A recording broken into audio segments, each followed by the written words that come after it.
ප්‍රිය ක්‍රීඩාලෝලී අසරණී සහ නරඹන්නේ සියලු දෙනාටම සුබ දවසක් ප්‍රාර්ථනා කරමින් ඔබ දන්නවා මේ වන විටත් එංගලන්තයේ වෙල්ස් සත්කාරය කොටගෙන කාන්තා D20 ලෝක කුසලානය මේ වෙනකොටත් පැවැත්වෙනවා. එය උණුසුම්කාරී තත්ත්වයක් ගෙනගෙන තියෙන්නේ මේ වෙන විට ගෲප් දෙකක් යටතේ කණ්ඩායම්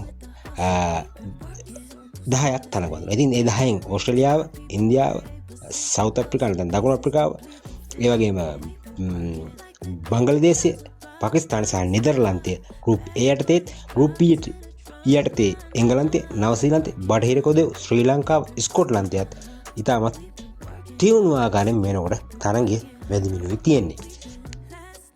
මේ තරඟවල අපිට වැදගත් කාණ්ඩයේ පළවෙනි තරඟය පැවැත්වුණා එංගලන්තය සහ ශ්‍රී ලංකාව අතර. එහිදී ඔවුන්ට ලැබුණේ අමිහිරි පරාජයක් ශ්‍රී ලංකා කණ්ඩායමට. එංගලන්තය ලකුණු 219ක් අති විශාල ලකුණු සංඛ්‍යාවක් රැස් කරත් ශ්‍රී ලංකා කණ්ඩායම ලබාගත්තේ ලකුණු 132ක් පමණයි.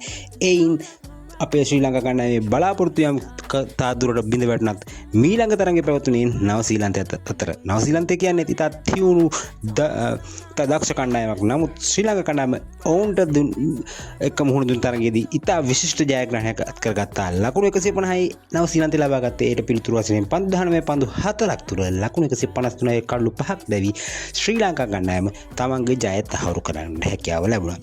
එයින් ලැබූ පණ්ඩත් එක්ක ශ්‍රී ලංකා කණ්ඩායම ඉදිරියට පාදබුවා නැත්නම් ඔවුන් ඉදිරි අඩියට ඉදිරි බලාපොරොත්තුවත් එක්ක ලෝක කුසලාන බලාපොරොත්තු එක්ක ඉදිරියට යන්නට ඔවුන්ට හැකියාව ලැබෙනවා. අපට විශේෂ තරඟයේ ඊළඟ තරඟයක් උඩ බවත් පාඩපත් වුණා බටහිර කොරියාව තරඟයත්.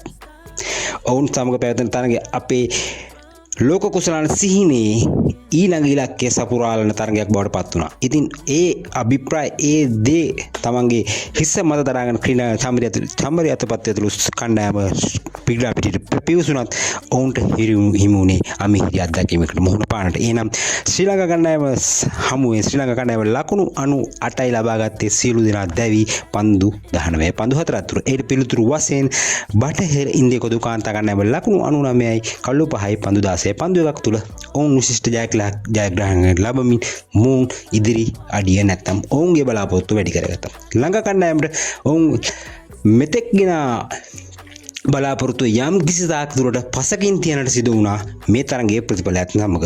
ඉතින් දැඩි කතාබහට ලක් වෙමින් ඊළඟ තරඟයට මුහුණ දුන් ශ්‍රී ලංකා කණ්ඩායම ලකුණු 130යි ලබාගත් අයර්ලන්ත කණ්ඩායම ඔවුන් ලබාගත් ලකුණු 130යි කළු 5කට අතිවිශිෂ්ට පිතිහරණයක් චමිරතු පතුරුගේ ලකුණු 106 සහ ඔහුගේ දැවන්ත ප්‍රතිකරණයත් එක්ක ලකුණු 134යි කඩලු 1ක් තුල පන්දු 15 පන්දුන තුල ජයග්‍රහණය ලබා ගනිමින් අතිවිශිෂ්ට ජයග්‍රහණයක් සහ වාර්තාගත ජයග්‍රහණයක් එක්කරන්නට ලෝක කුසලානය තුල චම්බරි සහායතුරු කණ්ඩායමට හැකියාව ලැබුණා. ඉතින් මීළඟ තරඟයේ ස්කොට්ලන්තයත් සමග පැවැත්වෙන සූදානම් කරලා තියෙන්නේ. ඉතින් මේක තමයි අලුම තත්ත්වය.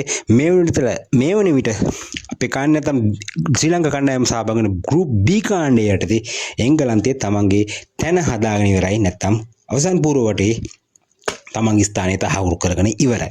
ඒ වගේම ස්කොට්ලන්තය සහ අයර්ලන්තය තමන්ගේ ස්ථානය තහවුරු කරගත්තා. ඔවුන්ට සිදු වුණා කණ්ඩායම් නැත්තම් මේ ලෝක කුසලාන සීනෙන් ඉවත් වෙනට. ඉතින් දැන් ඔවුන් සියලු දේ කණ්ඩායම් තුනක් අතර නැත්නම් ශ්‍රී ලංකාව, බටහිර කොරියාව සහ නවසීලන්තය අතර මේ තරඟාවලියේ අවසන් පූර්ව තරඟයේ ඊළඟ කණ්ඩායම හැටියට නම් වෙන්නේ කවුද කියන එක දැන් තීරණය වෙමිනුයි තියෙන්නේ. ඉතින් මේ අවස්ථා සියලු දේ කල්පනා කරලා බලනකොට ශ්‍රී ලංකාව පැත්තෙන් ගත්ත 70%ක්ම ශ්‍රී ලංකා කණ්ඩායම මේ තරඟයෙන් අවිනිශ්චිතතාවයක ඉන්නවා කියන්න පුළුවන්. ඉතින් ඉතිරි 30% තුල තමයි මේ කණ්ඩායම තුලින් ශ්‍රී ලංකා කණ්ඩායම අවසන් පූර්ව තරඟයට සුසුකම් ලබයිද කියන තීරණය අපිට දෙන්න පුළුවන්. ඉතින් අපි ඉදිරියේදී අලුත් තොරතුරුත් එක්ක අලුත්